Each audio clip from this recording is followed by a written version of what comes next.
மாதிரி சின்ன விஷயத்தையெல்லாம் நான் பண்ண வேண்டிய அவசியம் இல்ல. என்னோட சிஷ்யன் சொத்தையே பண்ணுவான். சொத்தை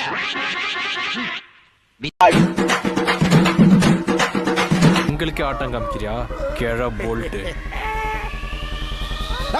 அதுனா துப்பாக்கியால புடி போறா.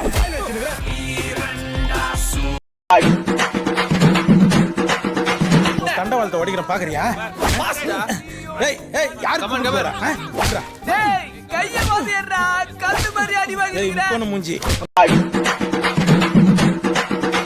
எடுத்தா கை சவக்கணும், வெச்சா வாய் சவக்கணும். அதான் போய் பீட்ரூட் வச்சா வாய் சவக்கணும். எடுத்து கொஞ்சம் பீட்ரூட்ட வாயில வச்சுக்கோ. வச்சிட்டியா? இப்ப சவக்கிறது பாரு.